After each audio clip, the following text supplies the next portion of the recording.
우리 모두 주님의 산으로 올라가자. 야곱의 하나님이 계신 성전으로 어서 올라가자. 주님께서 우리에게 주님의 길을 가르치실 것이니 주님께서 가르치시는 길을 따르자. 사랑하는 교우 여러분, 오늘은 성령 강림 후 12째 주일이자 광복절 79주년 기념주일입니다. 우리를 구원하신 주님께 감사드리며 기쁨으로 경배와 찬양을 올려 드립시다.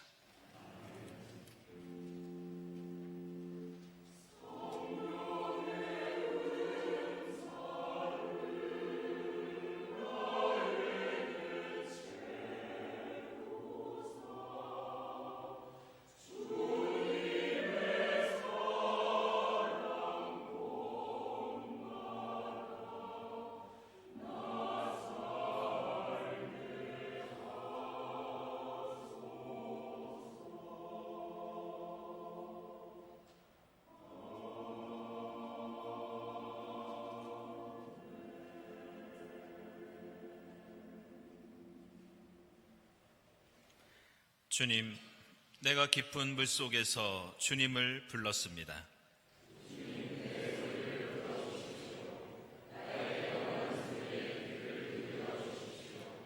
주님, 주님께서 죄를 지켜보고 계시면 주님 앞에 누가 감히 맞설 수 있겠습니까?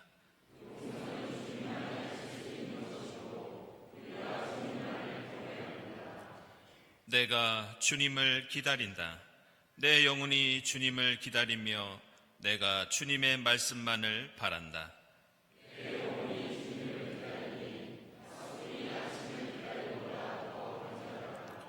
이스라엘아, 주님만을 의지하여라. 주님께만 인자하심이 있고 속량하시는 큰 능력은 그에게만 있다.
지금이라도 너희는 진심으로 회개하여라.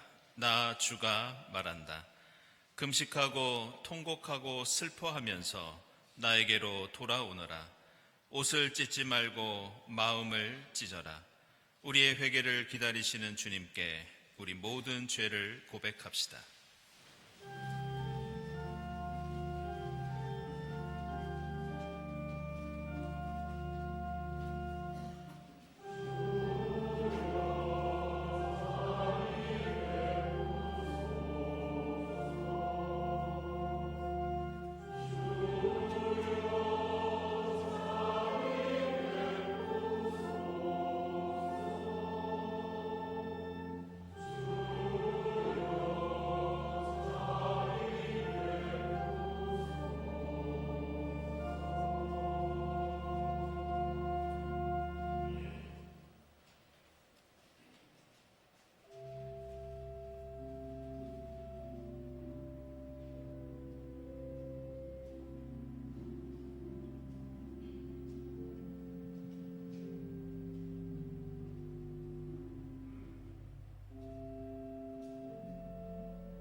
주 너희의 하나님께로 돌아오너라.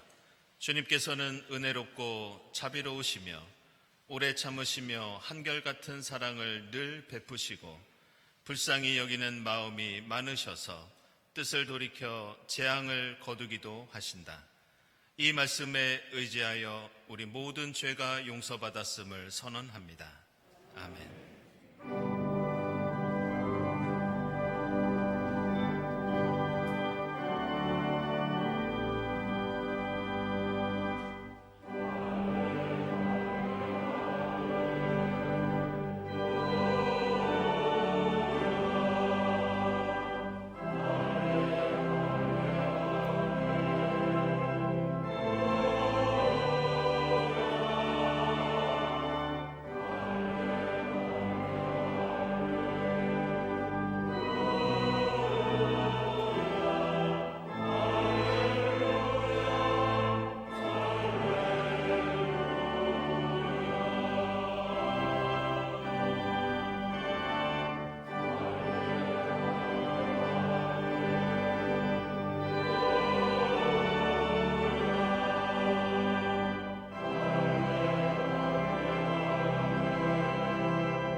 구약의 말씀은 레위기 25장 8절부터 13절까지 그리고 17절부터 19절까지의 말씀입니다.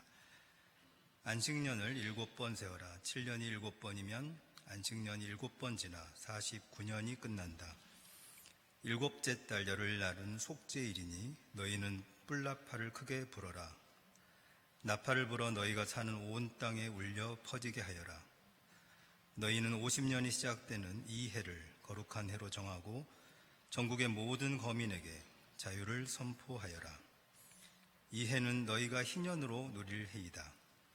이 해는 너희가 유산 곧 분배받은 땅으로 돌아가는 해이며 저마다 가족에게로 돌아가는 해이다. 50년이 시작되는 해는 너희가 희년으로 지켜야 하는 해이다. 희년에는 씨를 뿌리지 말고 저절로 자란 것을 거두어서도 안 되며 너희가 가꾸지 않은 포도나무에서 저절로 열린 포도도 따서는 안 된다. 그 해는 희년이다. 너희는 그 한 해를 거룩하게 보내야 한다. 너희는 밭에서 난 것을 먹게 될 것이다. 이렇게 희년이 되면 너희는 저마다 유산 곧 분배받은 땅으로 돌아가야 한다. 너희는 서로 이웃에게서 부당하게 이익을 남기려고 해서는 안 된다. 너희는 하나님 두려운 줄을 알아야 한다. 나는 주 너희의 하나님이다. 그러므로 너희는 내가 세운 규례를 따라서 살고 내가 명한 법도를 지켜서 그대로 하여야 한다. 그래야만 그 땅에서 너희가 안전하게 살 수 있을 것이다. 땅은 소출을 낼 것이고 그것으로 너희가 넉넉히 먹을 수 있을 것이며 거기에서 안전하게 살 수 있을 것이다. 아멘.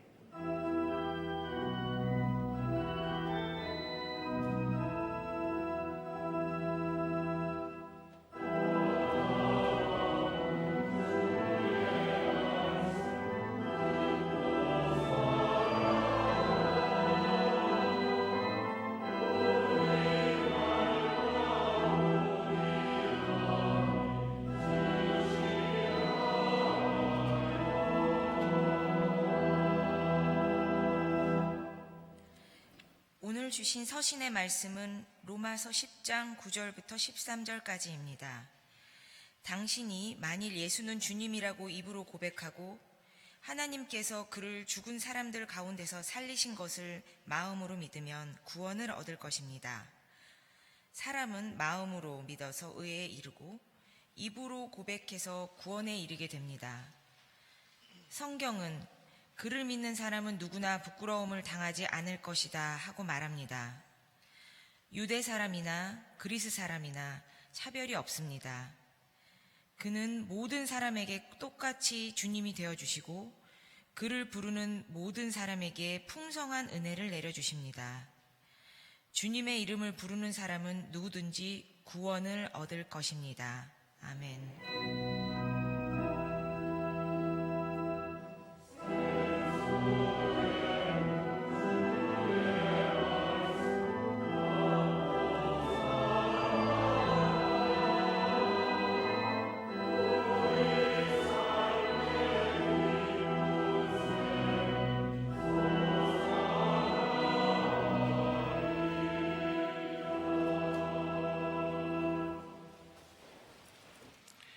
복음의 말씀은 요한복음서 2장 13절부터 22절까지입니다.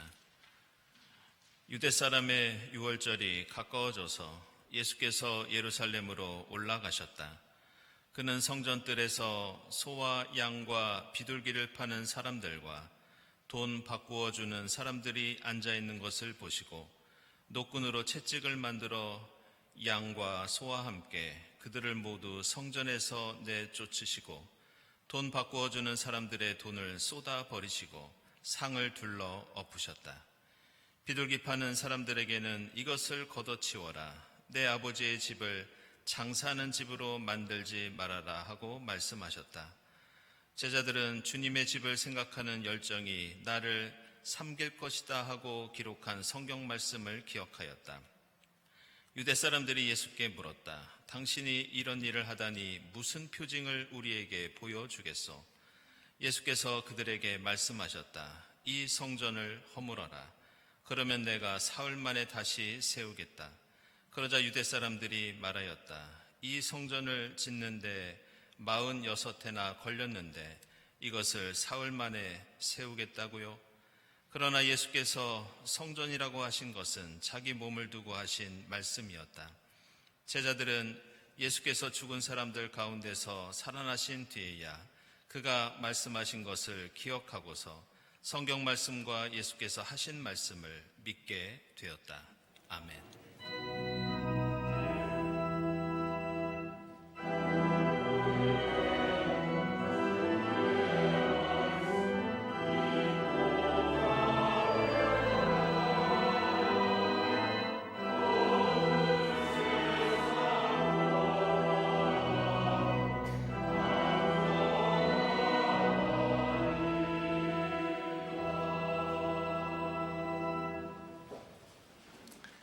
네, 친교와 소식 시간입니다. 오늘은 성령 강림후 12번째 주일이면서 광복 79주년 기념 주일입니다.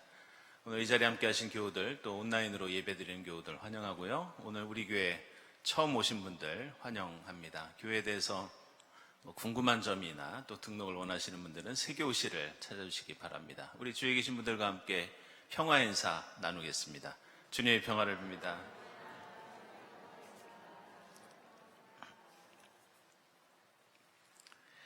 네, 교우 소식입니다. 우리 이강백 집사님, 대한민국 예술원 신입 회원으로 선출되셨습니다. 이게 대한민국 예술원은 이 예술 분야 경력이 30년 이상 되면서 우리나라 예술 발전에 큰 공헌을 하신 분들이 가입하는 그런 회원입니다. 축하드립니다. 네, 이민준 집사님, 이번에 약국을 이전하셨습니다. 예, 주님께서 함께 해주시기를 기원하고요. 그리고 이면철 집사님, 예, 한국기계기술의 개척자 그레그라는 책을 출판하셨습니다. 이게 선교사에 관한 책입니다. 우리 집사님께서 그동안 우리나라에 큰 공헌을 하신 잘 알려지지 않은 그런 선교사들을 발굴해서 책을 계속 내고 계신데요. 이 한국 교회사에 상당히 의미 있는 작업을 하고 계십니다. 축하드립니다. 그리고 홍기선 장로님, 예, 개인전이 14일부터 20일까지 인사동에 있는 경인미술관에서 진행되겠습니다. 축하드립니다. 네, 우리 유학 가는 교우가 있어서 좀 소개하겠습니다. 우리 강대희 피택장로님, 조정환 집사님 딸 되는 우리 강주현 교우, 이번에 미국 뉴욕으로 유학을 떠나게 됐습니다. 어디 계시죠? 네, 여러분들 건강하게 다녀올 수 있도록 박수 부탁드립니다. 네, 그리고 일시 귀국한 교우가 있습니다. 네, 우리 얼마 전에 작고하신 이순공 장로님 손녀이면서 강혜랑 권사님 손녀 되는데요. 지금 미국에서 공부하고 있습니다. 이고은 교우, 네, 여러분들 환영의 박수 부탁드립니다. 네. 네. 그리고 일시 귀국한 교우 한 분 더 소개하겠습니다. 우리 조희연 집사님, 남궁재영 권사님 아들이면서 지금 일본에서 공부 마치고 직장 생활 시작했습니다. 조영민 교우 어디 계시죠? 네, 여러분들 환영의 박수 부탁드립니다. 네.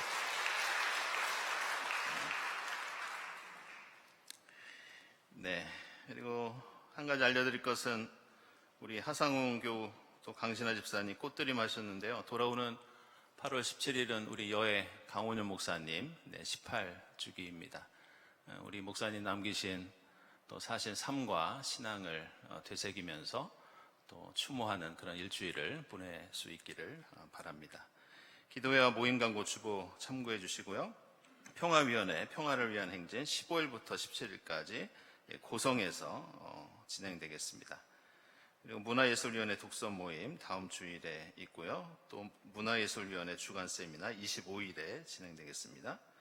그리고 일부 성가대 수련회가 23일부터 25일까지 강화도에서 진행되겠습니다. 교회학교 교사연합수련회 24일과 25일 수유리에 있는 한신대에서 진행되고요. 그리고 남신도의 전국대회 19일부터 21일까지 평창에서 있겠습니다. 다음 주일 예배위원 감사드리고 감사헌금, 선한이웃헌금, 특별목적헌금, 그리고 말씀드린 대로 여의 강원효 목사님 추모하면서 하상은 강신하 집사님 꽃드림 하셨습니다. 오늘 공동기도는 저희들 광복절 기념주일을 맞이해서 우리 한국기독교 장로회 서울노회와 그리고 일본의 저희 자매교단인 기독교단 도쿄지구 북지구가 함께 이 동아시아 평화를 위한 기도를 함께 작성해서 20년째 드리고 있습니다. 함께 이 공동기도를 드리도록 하겠습니다. 기도하겠습니다.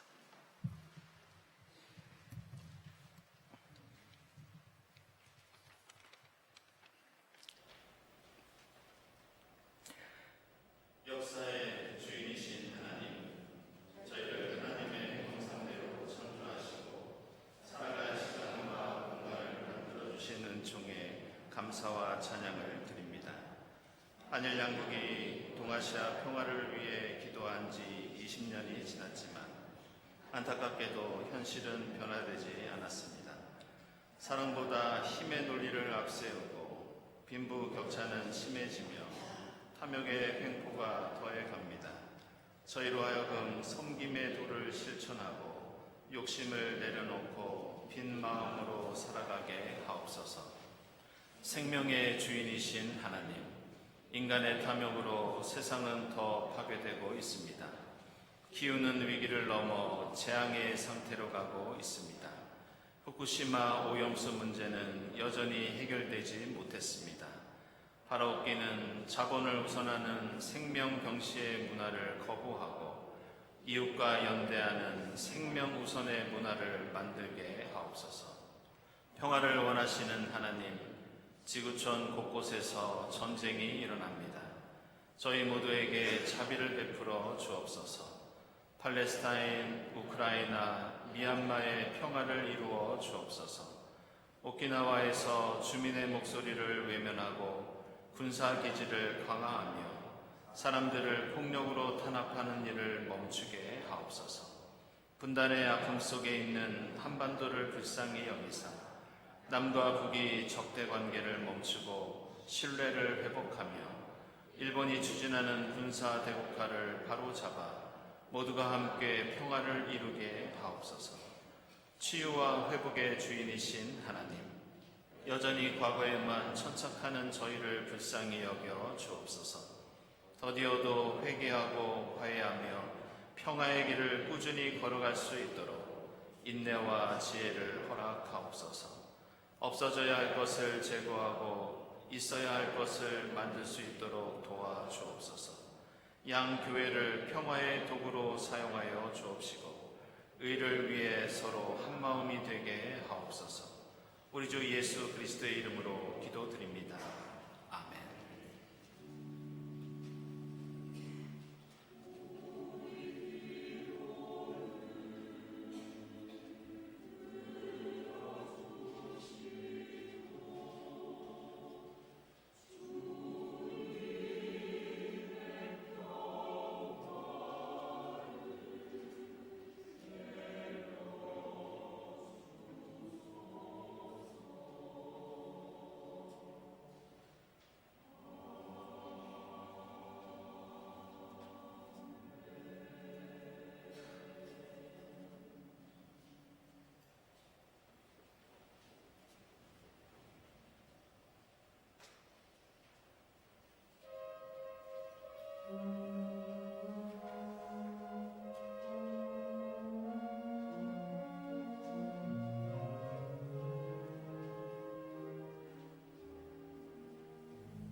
네, 일부 성가대 정성으로 준비한 귀한 찬양 감사드립니다.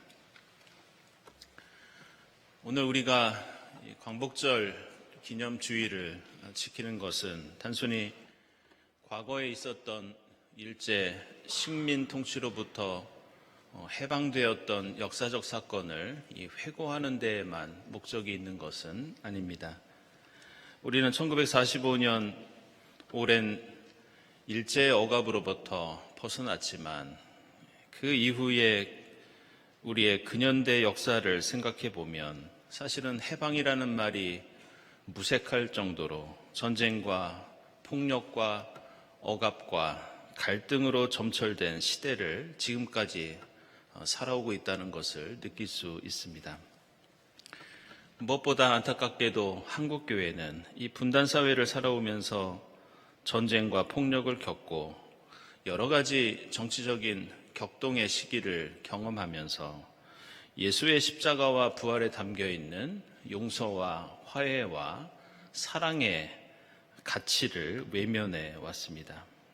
예수 그리스도의 생명의 복음 대신에 특정 이데올로기를 옹호하는데 교회의 신앙이 동원된 적이 많았고 때로는 폭력과 전쟁을 정당화하는데 교회가 앞장서기도 했고 교회 성장이라는 눈앞의 이익에 교회가 추구해야 하는 중요한 가치를 경시해 왔던 것을 우리는 볼 수 있습니다. 오늘 요한복음서 2장에서 예루살렘에서 채찍을 휘두르시고 사람들을 성전에서 내쫓고 상을 뒤집어 엎는 예수의 이례적인 모습을 우리는 볼 수 있습니다. 복음서 어디에서도 찾아볼 수 없는 예수의 이러한 분노는 단순히 성전에서 사람들이 무엇인가 팔고 장사하고 있었기 때문만은 아니었습니다. 로마 제국 아래에서 수많은 민중들이 억압과 착취로 고통당하고 있을 때 예루살렘 성전은 그들의 해방을 위해서 사실 어떤 역할도 하지 못했습니다. 종교 지도자들은 자신의 이익을 탐하는 데에만 혈안이 되어 있었고 그들을 폭력적인 로마 당국의 앞잡이 노릇을 마치 우리 역사 속에 친일파처럼 그런 노릇을 했습니다. 성전에는 예배드리러 오는 이들에게 하나님의 은혜 대신에 그들을 갈취하는 사람들로 가득 차 있었습니다. 그래서 오늘 말씀 보면 예수께서 이런 성전은 허물어 버리라고 하시면서 이제는 건물로 된 성전의 시대가 없어질 것이다. 그렇게 예언하셨고 실제로 예루살렘 성전은 얼마 지나지 않아서 서기 70년에 로마 제국의 황제 티투스에 의해서 완전히 파괴되고 무너져 내립니다. 따라서 우리는 지금 한국교회가 급격히 쇠락하고 한국 사회가 몸살을 앓고 있는 것도 예수 시대의 예루살렘 성전처럼 교회가 지금까지 제 역할을 하지 못한 잘못도 매우 크다는 것을 우리는 다시 깨달아야 할 것입니다. 그러면서 우리는 광복 79주년을 맞이하면서 다시 한번 그리스도교 공동체는 하나님의 해방이 이 땅에서 갱신되고 이루어질 때까지 무엇을 해야 하는지 다시 한번 되새겨야 할 것입니다. 오늘 광복 79주년 기념주의를 맞이하여 오늘 우리가 함께 읽은 구약성경의 레위기 말씀과 그리고 서신서의 말씀은 바로 이렇게 그리스도인이 이루어야 할 진정한 구원과 해방이 무엇인지 우리에게 그 중요한 뜻을 가르쳐주고 있습니다. 이스라엘 역사를 보면 사실 이 하나님의 백성으로 출범한 이스라엘 공동체는 항상 주변에 있는 강대국들에 의해서 큰 어려움에 놓일 때가 많이 있었습니다. 오늘 레위기에 나오는 것처럼 그들은 이집트에서 노예 생활을 하면서 많은 고난을 경험했고 가나안 땅에 들어가서도 주변에는 항상 블레셋 같은 강한 국가들이 있었습니다. 기원전 8세기에는 북이스라엘이 아시리아 제국에 의해서 나라가 망하고 아시리아 제국의 속국이 되는 그런 비극을 경험합니다. 기원전 6세기에는 예루살렘이 바벨로니아의 군대에 짓밟히면서 다시 왕과 백성들이 포로로 끌려가고 이스라엘은 바벨로니아 제국의 식민지로 전락합니다. 그 후로는 페르시아 제국에 의해서 역시 지배를 당했고 페르시아 제국 이후로는 마케도니아 제국이 이스라엘을 다스리면서 역시 식민지의 아픔을 경험합니다. 그리고 잘 아시는 것처럼 예수 시대에는 이제는 로마 제국에 의해서 큰 고난을 겪었던 것이 이스라엘의 역사의 흐름이었습니다. 우리 민족과 한반도도 고난의 역사를 가지고 있지만 성경의 이스라엘도 항상 나라를 빼앗기거나 항상 전쟁과 폭력과 억압의 그런 위험 속에 빠져 있었습니다. 따라서 그들에게 자유, 해방, 구원이라고 하는 가치는 먼 미래에 대한 이상이 아니라 그들이 최우선으로 추구해야 하는 가장 긴박한 현실의 문제가 정의, 평화, 자유, 해방, 구원이었습니다. 이런 상황 속에서 하나님의 백성이 추구해야 할 해방과 구원은 어떤 것인지 우리에게 좋은 예를 성경이 가르쳐주고 있는데 그것이 말씀드린 대로 레위기와 로마서 말씀입니다. 오늘 레위기 25장 보시면 하나님의 백성이라면 자신이 살고 있는 사회에 희년이라고 하는 제도를 만들어서 그것을 지켜야 한다고 하나님께서 명령하고 있습니다.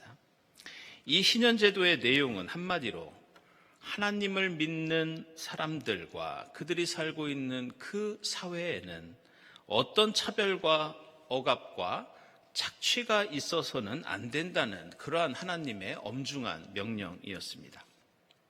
이런 이유로 이스라엘 공동체 안에서 만약 누군가 먹을 것이 없어서 굶주리고 있다면 하나님의 백성은 자신이 가진 것을 양보해서 그들을 반드시 먹여야 했습니다. 그리고 누군가 경제적인 형편이 좋지 않아서 다른 사람의 종이 되었을 때에도 정해진 기간이 되면 그를 자유롭게 놓아주어야 한다는 것이 이 희년 제도에 담겨 있는 중요한 뜻이었습니다. 결국 하나님께서 이스라엘 백성을 이집트에서 구해내신 것이나 가나안 땅에 들어가 새로운 공동체를 이루신 목적은 이런 것이었습니다. 너희가 이집트 땅에서 오랫동안 노예로서 겪었던 차별과 억압과 폭력, 너희가 겪었던 그 고통을 한번 기억해 보아라. 너희가 이제 그 고난에서 벗어났다고 다시 너희보다 약한 사람들을 억압하고 차별한다면 나중에 다시 거꾸로 너희들이 약해지고 그들이 강해졌을 때 너희는 또다시 노예 생활을 해야 되고 또다시 억압과 차별을 겪을 것이 아니냐. 너희는 누군가를 지배하고 다스리는 힘을 기르기 위해서 노력하는 것이 아니라 어느 누구도 억압과 차별을 받지 않는 전혀 다른 세상과 전혀 다른 사회를 만들기 위해서 노력하여라. 그래야 너희와 너희 가족이 너희와 함께 살고 있는 모든 사람이 그 억압과 차별이 가져오는 고통의 늪에 빠지지 않고 진정한 구원과 해방을 누릴 수 있다. 이것이 바로 오늘 레위기에 나오는 희년 제도와 정신에 담겨 있는 중요한 뜻이었습니다. 오늘 로마서에서 사도 바울은 사실 2000년 전 당시 사회에서는 상상조차 할 수 없는 매우 파격적인 말씀을 선포하고 있습니다. 그것은 하나님 앞에서는 그 어느 누구도 차별을 당해서는 안 된다는 그런 선언이었습니다. 그러면서 주님의 이름을 부르는 자는 성별과 나이와 신분, 그 어떤 차이에도 불구하고 누구나 구원을 얻을 수 있고 주님은 모든 사람에게 똑같은 은혜를 베풀어 주신다고 사도 바울은 강조하고 있습니다. 당시 로마 제국에는 전체 인구의 30%에서 40%에 달하는 무려 250만 명이나 되는 노예들이 있었습니다. 그들은 사람이 아니라 짐승이나 이 가축 취급을 당했습니다. 그래서 사람을 가리키는 이 페르소나라고 하는 단어 대신에 그들은 누군가의 소유물을 뜻하는 레스라고 하는 단어가 그들의 호칭이었습니다. 로마 제국의 경제는 바로 그 노예들을 착취함으로써 유지되고 있었습니다. 그들은 주인의 성적인 놀이개로 살거나 쇠사슬에 묶인 채 학대당했고, 이 광산의 노예들의 경우에는 노예가 되고 3년 이상 목숨을 유지하는 경우가 매우 드물었다고 합니다. 심지어 주인이 사망하면 주인과 함께 노예를 죽이는 것이 당시의 일부의 관습이기도 했습니다. 그런데 그리스도교 공동체는 놀랍게도 당시에 이러한 현실을 당연한 것으로 여기지 않았습니다. 사도 바울은 갈라디아서 3장 28절에서 교회 안에서는, 하나님의 백성이 사는 이 세상에서는 유대 사람도 그리스 사람도 종도 자유인도 여자도 남자도 없다고 선언합니다. 그러면서 예수를 믿는 모든 사람이 그리스도 예수 안에서 하나이며 모두가 동등하게 하나님의 구원과 은혜를 누려야 한다고 강조합니다. 사도 바울은 빌레몬서 1장 16절에서 당시에 도망쳤던 노예 오네시모에 대해서 이제부터 그는 노예가 아니라, 그는 종이 아니라 사랑받는 형제로 교회 공동체가 받아주어야 한다고 권면하고 있습니다. 초대교회 역사를 보면 북아프리카의 카르타고 교회는 노예들을 해방시키기 위해서 돈을 모아서 실제로 노예들을 풀어주는 그런 일들을 했습니다. 3세기에 칼리스투스라고 하는 인물은 노예 출신이었지만 이분은 나중에 교회의 감독이 되고 교회의 교황이 될 수 있었습니다. 이처럼 초대교회가 추구했던 해방은 세상 사람들이 생각하고 추구했던 구원과 해방과 전혀 다른 것이었습니다. 내가 예수 믿고 힘을 얻어서 지금까지 지배당하던 자리에서 이제 누군가를 지배하는 자리로 옮겨가는 것이 해방이 아니었습니다. 오히려 이 땅의 모든 지배와 억압을 사라지게 하는 것, 빈부와 귀천이 없이 모두가 하나님의 구원과 생명을 누리는 것, 이것이 바로 그리스도교 공동체가 추구해야 할 해방이라는 것을, 구원이라는 것을 오늘 말씀은 우리에게 가르쳐주고 있습니다. 저는 오늘 말씀을 묵상하면서 제가 몇 년 전에 읽었던 이 책 한 권이 생각이 나서 그 내용을 여러분에게 소개해드리고 말씀을 마칠까 합니다. 그것은 이 아일랜드 출신의 존 보인이라고 하는 소설가가 있는데, 그분이 쓴 작품 중에 줄무늬 파자마를 입은 소년, 이런 소설 작품이 있습니다.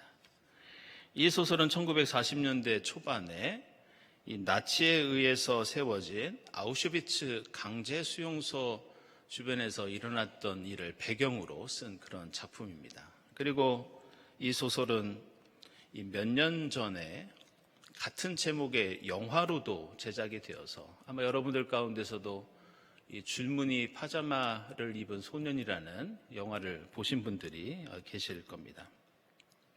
이 소설, 이 영화의 줄거리는 간단합니다. 아우슈비츠 수용소 옆에 그 수용소를 짓고 관리하던 이 독일군 장교가 살고 있었는데, 그 독일군 장교의 가정에는 브루노라는 이름을 가진 8살짜리 남자아이가 있었습니다. 그런데 이 작품에는 이 브루노라고 하는 아이와 같은 나이에 또 다른 남자아이가 등장하는데, 그 남자아이는 슈무엘이라고 하는, 이게 우리 성경에 사무엘이라고 하는 이름입니다. 슈무엘이라는 이름의 아우슈비츠 수용소에서 수용되어 있는 8살짜리 남자아이가 똑같이 등장합니다. 그래서 이 두 아이가 주인공입니다. 두 아이는 아우슈비츠 강제 수용소에 철책 울타리를 사이에 두고 서로 만나게 됩니다. 그리고 친구가 됩니다. 독일군 장교의 아들 브루노는 이 수용소에 갇혀있는 유대인들과 자신의 친구 슈무엘이 가스실에서 죽게 될 운명이 아니라 그저 자기와 같은 동네에 살고 있는 농부라고 그렇게 생각합니다. 그래서 두 아이는 그 철책 울타리를 사이에 두고 대화를 나누고 먹을 것을 갖다 주고 시간이 지나면서 어른들 몰래 서로 매우 가까워집니다. 이 소설과 영화 제목이 줄무늬 파자마를 입은 소년인 것은 아시는 것처럼 유대인 남자아이가 입고 있던 옷이 당시 수용소에서 유대인들이 입고 있던 그 줄무늬 죄수복이었기 때문이었습니다. 그런데 이 이야기는 얼마 후에 비극적인 사건을 통해서 클라이막스에 이르게 됩니다. 철조망을 사이에 두고 친구를 만나던 이 독일 장교의 아들 브루노는 그 철조망 너머의 삶이 궁금해서 자신도 줄무늬 옷을 입고 그 수용소 안으로 들어갑니다.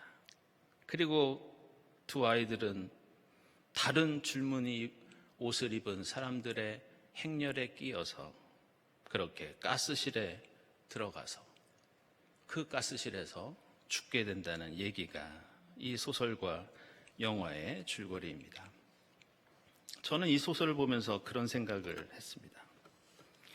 아우슈비츠를 건설하고 관리하면서 그곳에 철조망을 둘렀던 그 독일군 장교 브루노의 아버지, 자신이 만든 그 죽음의 울타리 안으로 자신의 아들이 들어가게 될 것이라고는 상상도 하지 못했을 겁니다.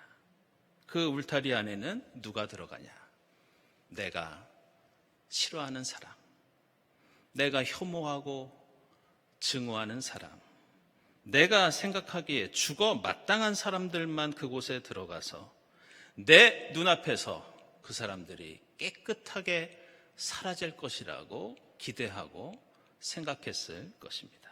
그러나 그가 만들었던 미움과 폭력과 죽음의 울타리 속에는 내가 골라낸 사람들만 들어가는 것이 아니라 내가 가장 사랑하는 사람도 그 안에서 가장 비참한 모습으로 죽을 수 있다는 것을 어리석게도 그는 알지 못했고 그 영화는 우리에게 그런 교훈을 주고 있습니다.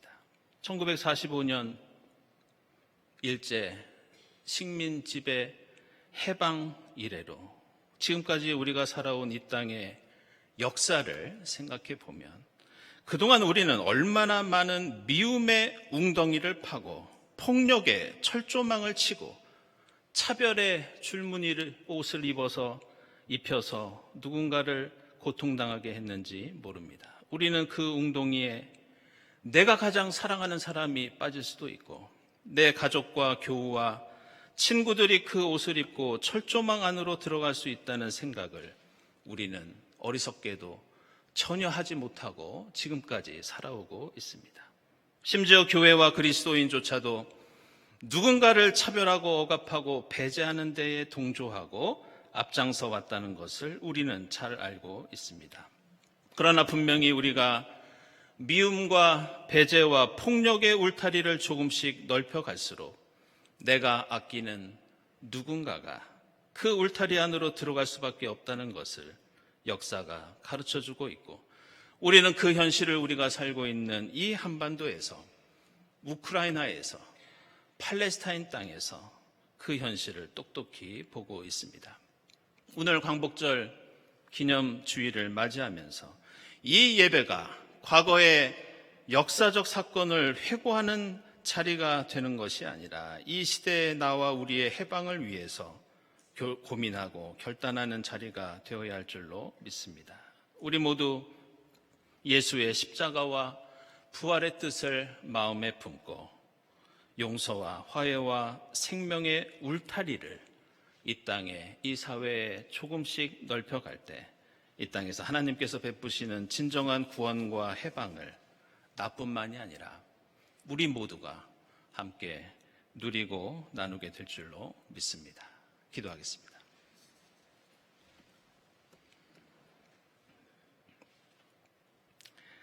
하나님 감사합니다. 지난 79년 전 저희에게 일제 식민 통치의 억압과 고통으로부터 구원해 주시고 저희로 해방의 기쁨을 누리게 하시니 감사합니다. 예수 십자가와 부활의 뜻을 마음에 품고 성령이 주시는 지혜와 능력으로 이 땅의 사랑과 용서와 생명의 울타리를 넓혀갈 수 있도록 인도해 주시옵소서. 예수 그리스도의 이름으로 기도드리옵나이다. 아멘.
저희들을 지켜주시고 거룩한 주일 주님 앞에 나와 함께 예배드리게 하시니 감사합니다. 주님, 여기까지 에베네셀로 베풀어 주신 은혜에 감사하면서 정성껏 예물을 드리오니 기쁘게 받아 주시옵소서. 이 예물을 통해 하나님 영광 드러나게 하시고 이 땅에 주님 나라 이루는데 이 예물이 값지게 사용되게 하옵소서. 항상 주님의 이름으로 예물을 드리는 손길들을 기억해 주사 부끄럽지 않도록 주님께서 채워주시고 하늘의 복을 누릴 수 있도록 복을 내려 주시옵소서. 감사드리며 예수 그리스도의 이름으로 기도드리옵나이다. 아멘.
하나님 감사합니다.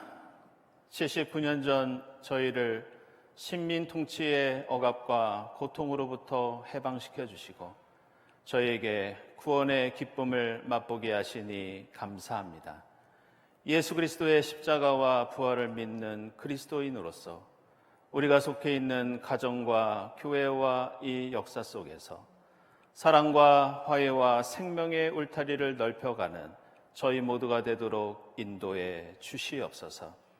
저희가 누린 그 해방의 기쁨을 이 땅을 살아가는 우리의 이웃과 함께 나누며 이 땅에 주님 나라 이루어가는 저희 모두가 되도록 역사해 주시옵소서.